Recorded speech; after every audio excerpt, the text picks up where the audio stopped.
you for your Skype, Craig and PA9122. You stay strong, too. Someone check his Twitter page. He seems very fragile. Look, I know I've been on this topic for several days now, but this story is not going anywhere anytime soon. How do the Academy members look themselves in the mirror after snubbing Mr. Dan Patrick for an honorary Oscar?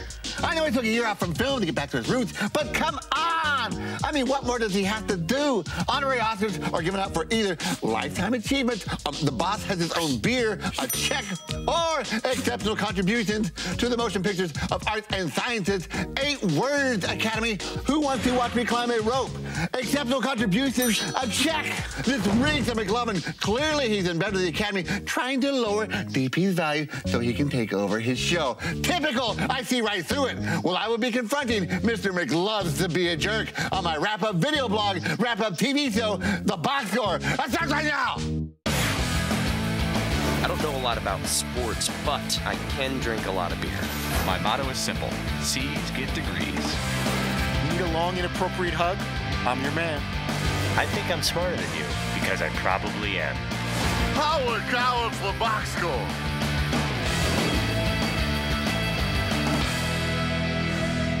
Hello and welcome to the Box Score. I'm Brock in Los Angeles, and they are the Danettes in Milford, Connecticut, home of the Milford Man Cave, where NBC Sports Network sent in a photographer and a film crew to get candid shots of you today. Seton, who is the biggest ham show-off when these guys show up? Do I really need to answer that question? If you just pan to my left ever so slightly, you'll find your answer. He embraces that, though. He's a handsome man. Well, you know, the NBC folks did come in today, and you guys were giving Fritzy a lot of guff for wearing an NBC hat today or some gear. But we have your back here at the Box Score because yesterday, Mr. Todd Fritz, you were wearing a blue NBC Sports hat in all of its glory. So here's your chance, Todd. Would you like to ask for a formal apology? I don't think I deserve one, only because that I was maybe doing that to kind of throw everybody off the track. It's like they can't possibly give me grief tomorrow if I already can say that I wore something NBC Sports related the day before. So maybe I was setting the stage there for bringing in some more stuff. But it's not only the cap. I'm wearing a Pro Football Talk, black blouse, sweater, whatever. NHL and NBC jacket. Underwear. Yeah. I may or may not be. I don't wear underwear, but if I was going to wear underwear, I would definitely take out the NHL and NBC underwear. So I knew that was coming. I did intentionally wear NBC-related things. So guilty as charged. So these guys have no reason to have to apologize for anything. Well, the crew came in and you guys had to show off, so much so that Paul felt that he needed to produce some high-quality shots for the NBC crew. Dan, there's a couple of requests the photography department had. Can you say something funny and all the Danettes laugh? They want a laugh shot. Oh, they want a fake laughter shot. And that's what she said.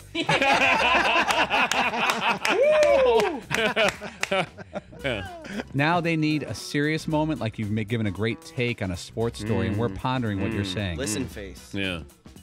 And that was the last time I ever saw her.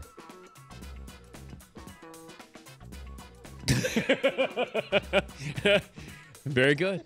Well done. The photo shoot is done.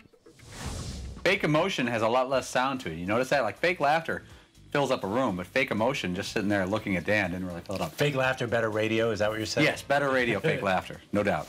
Yeah.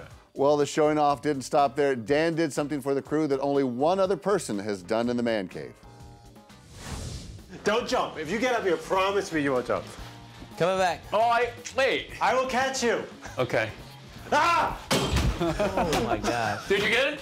Nice. All right, Dude, you're a here comes the madman. surgery. What did I just do? That's not You got good. bone spurs in your leg now. Let me look. All right. Well, I am going to see the doctor today. I don't know how much people know about Dan's knees. They're shot. That was not a good idea. They're really shot. He's had like 7 surgeries. He's kind of like Derrick Rose. He's the Derrick Rose of the Dan Patrick show. So we were all worried when he was up on a ladder jumping off and dunking. That was the worst idea ever. But he did look pretty good because I was up there too and I was afraid to jump, which is kind of sad. I was honestly afraid that he was going to do one of those hang on the rim moves to get a picture, and the whole thing was going to come down, because we've never tested that. Of course not. Only real construction workers would have that done. But that thing could come down in a second. Yeah, it's not like we're up there holding that rim very often. I've never physically touched it. But that's exactly how you get hurt, is doing something stupid like that. And I'm shocked. I hope tomorrow he doesn't come into New York crutches. limping and being like, kind yeah, of I know I collateral landed a little ligament funny situation. there. Probably Well, got a that's little ACL, MCL. Career's over. Yeah, I got a micro fracture. Whenever Dan recovers from an injury, he always does something stupid like 2 months later. Like he can't Like stay that. healthy. Yeah, like remember he was running around and he banged his knee on the golf. He had like a dent in his knee. He's acting like a 7-year-old kid. He split his like kneecap in half. yeah. Like, oh. Like a divot. Well, McLovin, you were talking about being scared up on that ladder. We happen to have some B-roll of you up there in the heights. What's going through your mind up there? Do you have a bad back, or is it knees that you're concerned about? No, actually, I'm wearing a shirt where if I jump or do anything, yeah, there it is. There she goes. Midriff? That guy. There's a little midriff going on. So I'm thinking about midriff and the photographer and what's going to get out there. So I basically did not reach too high because if I had reached any more, it would have been a whiteout for the for the shot. We're so white that we're afraid to jump high, even in a fake manner. Now, there was a discussion about product being put on today. McLovin, did you put extra gel in your hair today? No, I use the same matte finish Axe gel product every day. Want to give out your address when they send it over? Yes. Now, I'm also an X fan. Send the boxes. in all honesty, you did go to the bathroom just before the photographer went out to do her work. Yeah, but And you brought a towel in. His own special towel. And it's not a Fritzy towel, not for that purpose. It looked like you were doing it for something else.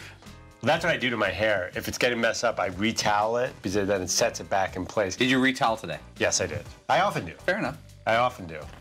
I have a lot of little tricks. You know, this isn't just come naturally, Paul. This is not an accident. No. I retoweled it. Sounds like a Fritzy thing there. Well, before you guys sent the camera crew on their way, you gave them a taste of another Milford Man Cave tradition, flinch ball. You got a pretty serious bait going on right now. The first official flinch ball photo we've ever taken. Oh, Dude, this could be leading off coming in Sports hot. Illustrated. yeah. Lee Jenkins is going to do a Coming back. profile. McLovin, you want a round? No. Flinch ball. Fritzy, why don't you get in there and let Fritzy pop you? Fritzy's pretty good. Yeah, he's real good. He's got less to hit these days. He's a deadeye. Yes! Wait, Fritzy gets a chance to return fire. Watch this. Here you That go. was right on. And you're a smaller target these days. Wow. Easy. This is a real job. That was legitimate. That was right. That was weak. That was so weak. Mine was a dud. First of all, Todd does a pathetic effort on that. That was shot. You're awful. usually much I better than know. that, I'm but usually closer. You usually I don't hit have to go right after being But hit. he hit me. He caught me right in the. The best part of Paulie is the down to one knee and point right in his nuts. Yeah, not at you, at your nuts. Yeah. And let me tell you, Pointing Brock, my genitals. I'll tell you, let me break it down for you. The reason I was able to hit Fritzy on one try is because there's a lot less Fritzy surrounding the man region. There's a lot less to get through. Like, I had a clear view. Now that he's down 15 pounds, I could see the entire region clear as a bell. By the way, that My wife's photographer, very proud of that. that photographer, Neil Leifer got famous by photographing Muhammad Ali standing Yeah. over Sonny Liston. We might have gotten some photograph or two Yeah. of either the iconic- yellow ball contacting said man region, I hope she's or not the- Paulie celebrating. See, but now, does she know us? Does she know that we want that photo more than all the photos she took? Or is she deleting those Wow. and keeping the nice ones of Dan like at his desk? You like need a this? special kind of, not anybody can photograph flinch ball. Sure. You need somebody with nerves of steel. It's our first time. A really quick. It's usually trigger finger. former war correspondents. Yes, or like, it's very photographers. similar. Remember when we had Walter Yost in studio Yeah, the filming famous. football? It's like we ain't swimsuit models. This is the real deal here. Yeah, Walter was great. Maybe do it black and white and put it up in the man cave. Stick around. Fritzy's diet has taken over the man cave, and today it was the topic that took over the entire show. This is the box. We're powered by the Ram 1500 Eco Diesel. Every truck can tow a boat. Every truck can climb a hill. Every truck can haul a trailer. But not everybody has the most fuel-efficient half-ton truck on the road. Get more facts at ramtrucks.com. Guts, glory, Ram.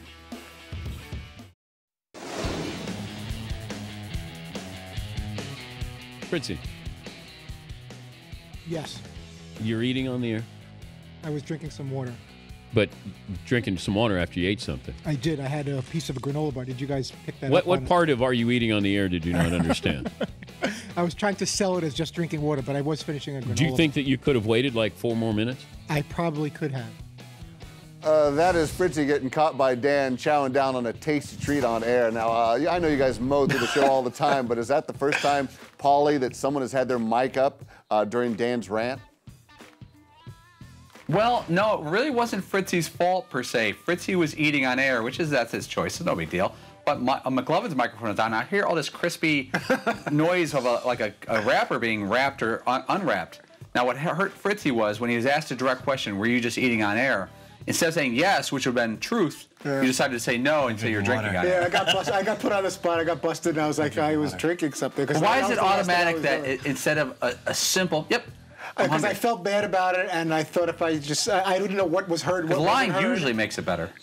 At that moment, I'm like, I'll admit to the water because I kind of had that in my hand, and that was the last thing that I put in my mouth. But then I realized, I guess, that the power of McLovin's mic, the crinkling and the chewing, it picked. Even though my mic was off, it was picked up when he was talking, and that was. You would think I would know better. Why didn't you wait? It was about 5 minutes from the end of the It was probably like 3.5 Which, by the way, minutes. has happened to me too. I've actually had like this overwhelming urge to eat a peanut. Yeah, I had 3 to. minutes left in the segment. I don't know why. I felt compelled to not wait the 3.5 minutes, Why? and I don't know. At that moment, I wanted to bite into that bar, and I was hoping that I was doing it quietly enough that it wasn't going to get picked up. But now that it has, I'll get over it eventually. But I feel kind of bad about that because it's rude, it's unprofessional. There, if I'm going to act like I'm paying attention to the show, the last thing you can't. It's hard to act like you're paying attention whilst eating. Yeah, while you're eating and you're drinking, and it suggests you're not paying attention. It does, and why do you pay attention instead of acting like you're paying attention? There you go. Because I've just gotten very good at the listen face. The listen face. That girl from How to Get Away with Murder is really hot. I think I'll Google some more photos of her while they're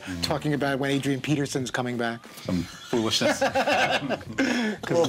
Fritzy, Paulie was saying you that gotta wait it too. The hot girl from the hot girl and Josh Hamilton's. I'd rather talk about the hot girl too. You know what I'm saying? Yeah. So all right, you can appreciate that. I'm gonna Google the hot girl over the. I wonder if Josh Hamilton knew he was gonna get busted. How many granola bars are you eating a day now, Fritzy? I would say an average of about 2. I got this packet from Nutrisystem where you can do a granola bar, or there's like a frozen thing you can heat up, like an omelet thing or a pancake or a waffle. I usually bring the granola bars in and save the real good stuff for the weekend where, you have time to play with ovens and heating and mixing and stuff. I want to do something quick when we're here. I didn't realize how loud the experience of having How a strict snack are the is. rules with Nutrisystem? Does it say like this time of day this time of day this? They want you to space it out a couple of hours, which I've never been good at. This has been helpful with portion control and not going more than like 2 or 3 hours without eating something. Granted, after a couple of hours and you want to have like a couple slices of pizza, or we're going into the city, and I've always looked forward to a nice deli sandwich or Chinese food or pizza. Now, it's yogurt and cottage cheese and apples and a little frozen tray of food. So But it is fascinating because I've seen, remember when over the past 7 years, Fritzy has, I would say, eaten breakfast with us 5 times in the past 7 years. And I may be rounding it up. That's being generous. I would say Fritzy's had lunch in the past 7 years 20 times. You could probably actually count the amount of times we've actually seen Todd eat in the last 7 years. On 2 hands. Yeah, it's probably not that many. Yeah. So you never ate lunch and you never ate breakfast. Yeah, it was a very And bad now habit, you're and I kept eating doing way it. more often and losing weight. It's fascinating. I mean, it really is a real, it should tell people something that it's not how much or when. No, little portion controlled, little meals, and and also allowing your metabolism to get kick-started. And I've gotten this long habit of going all day without eating, and then all of a sudden you're eating a large portion, and it's besides being unhealthy, that's just no way to. You just start storing fat because your body. I'm no doctor or scientist or anything, but from what I read and from what was explained to me, is your body thinks it's starving itself or whatever, and whatever you do eat, it's more likely to store it as fat because it doesn't know when your next meal's going to be. So portioning it out. Do you think, and I'm only half kidding, you could be like the Jared of what do you call it? Because you've never been able to lose weight, not on any consistent basis.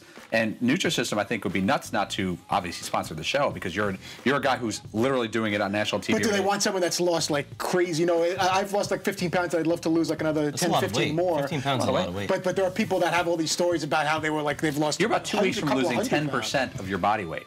I mean, that's pretty nuts. I mean, Jared from Subway made a career out of this. Yeah. We could lose you. I don't think you need to worry about that. First of all, I have several pounds to lose. Secondly, I think they're looking for, a lot more dramatic.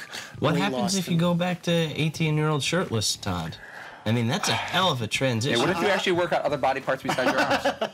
That's not going to happen. But I would love to, at 45, be able to get to the point where I could even be remotely compared to those pictures from 18, 19, 20 years What if you set a goal like September 1st, you do a show shirtless.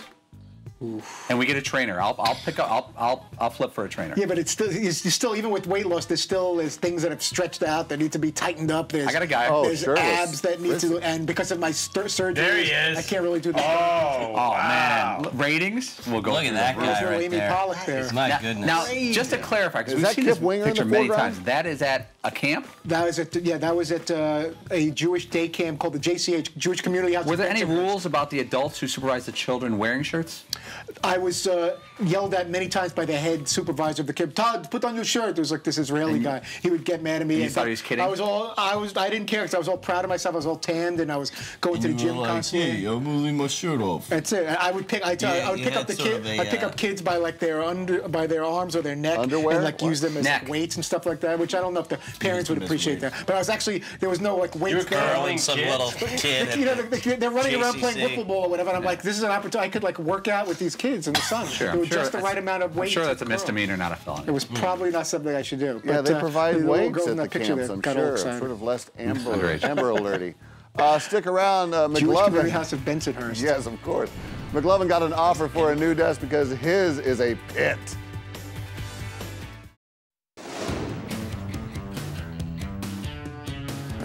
Welcome back to the box score. This rumored Des Bryant tape is sort of bubbling under the surface. Paulie, does this have the potential to be sort of a Ray Rice 2.0? Potential, but so far there's been absolutely no facts to back that up. You know, I always try to be careful on the show of reporting something prematurely or incorrectly to be fair to everybody. No matter what kind of background they have, if they've been in trouble before, it doesn't matter.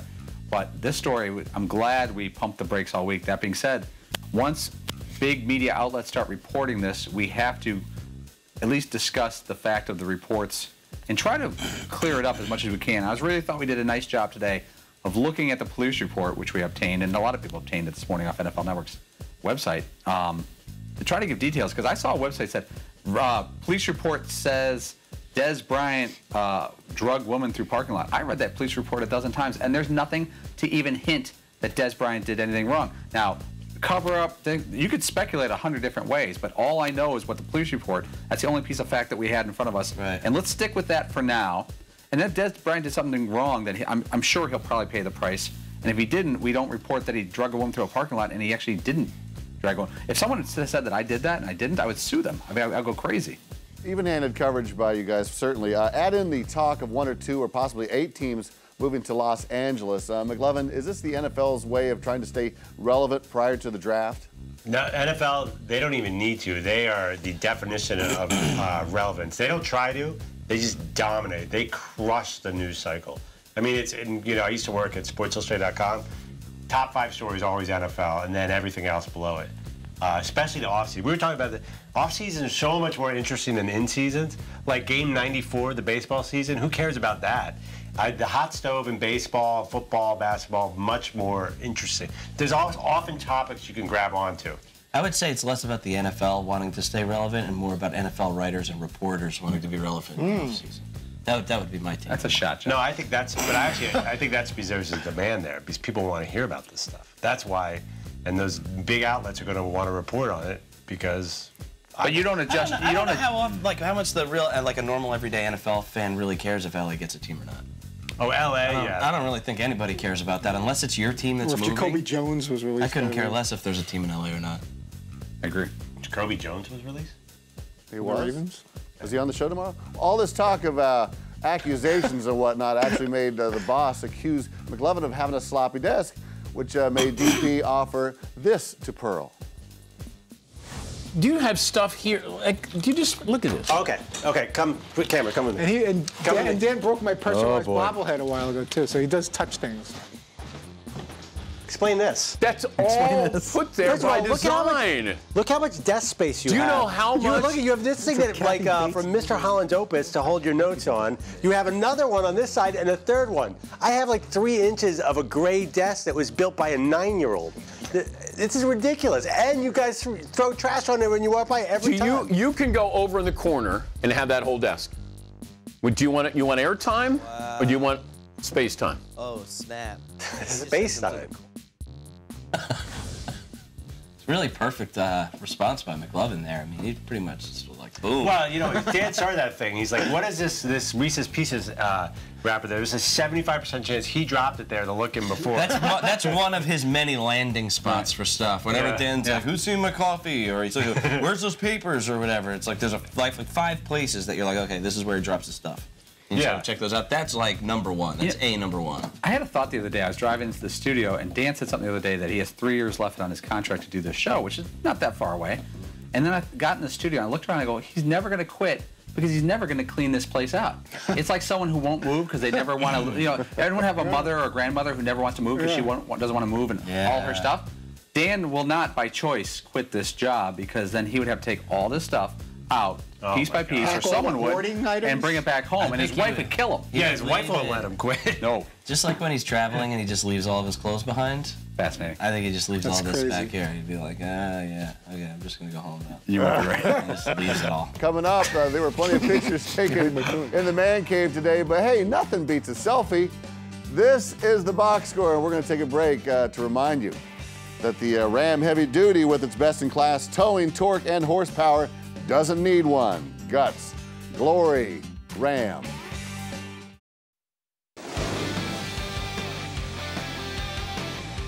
As I'm trying to throw at the Sports Center, there was a woman who actually reached over with her iPhone and took a selfie as I was throwing it back to the studio. And Dan, I got to say, it's the first time that I've ever been live on television when somebody came in and took a selfie.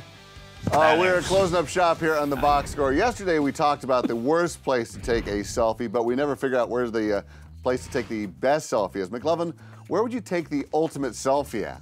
Wow. Like, I'm thinking of like tourist cliches, like the top of the Empire State Building. Like Eiffel Tower. Eiffel Tower. Strip club, Playboy Mansion. Yeah, Playboy Mansion. Few suggestions. Let's see, Hef's pool, that pool at the Playboy. Oh, that's what you just said. Yeah, what do they call it? What is that? Grotto? Yeah, the grotto. The grotto. The Dan Patrick, if I sat in Dan's chair right now and took a selfie, it doesn't get much better than that. Oh, that's all well and good. Our producers found this little gem yesterday. Astronaut Butch Wilmore snapped a selfie during a recent spacewalk. Wow. The ultimate topper selfie here. Paulie, you show up to show this to a chick at a bar. Are you going to clean up? Yeah, but it could be anybody. He's got the top down. He's got to pull that thing up so you can see that it's his face. I mean, like that could have been Paulie for all we know. I probably would have used that line before. Hey, this is a picture of me on a spacewalk. I mean, if it works, it works. Your astronaut going to beat that picture. Oh, my lands. I think that on that little gem. Limping to the finish. Yeah, McLovin, do you want to take a selfie in Dan's chair right now? Yes. If Fritzy takes a selfie in Dan's chair, this will be a whole different thing. There we go. I need someone's phone. No, that's not how it works. Okay. Oh, you're on your own? I don't have my phone. Pretend one? This isn't actually going to work at all then, huh? Yeah. So this is, instead of a selfie, it's just sitting there. He doesn't have a phone. Big selfie.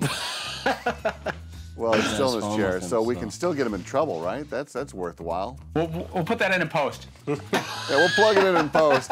And there is the selfie. Yeah. It's funny that you jumped up to do that and didn't have a phone with you. I'll do a fake selfie. Like, what? Why did you do that? Another fake selfie? Oh, I'll do it. Another fact that proves that we don't rehearse. Yeah. A new trend, fake selfies. You are looking Go ahead live. and capture this horribly embarrassing moment. Fritzy, who is on tomorrow? We will be in the New York City Man Cave. Will Forte will join us, former SNL member. He didn't ask the location. The Last Man on Earth, new show on Fox on, I think it starts Sunday night at 9 o'clock. 8 o'clock Central. 8 o'clock Central Time. He's our only guest, so I'm just going to continue rambling until you tell me to stop. But Will Forte, the very funny and talented Will Forte. Also joined by Will Forte. Yes. He will join us in the final hour of tomorrow's show from the New York City Man Cave. Booyah. All right. Thank you, guys. We are back tomorrow at 3 p.m. Eastern right here on Audience, Channel 239. If you can't wait till then, the podcast is available on iTunes or at podcast1.com. Bye-bye. I don't know a lot about sports, but I can drink a lot of beer. My motto is simple. C's get degrees.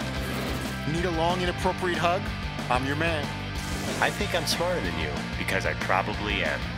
Hey, thanks for watching the box score. Holy cow!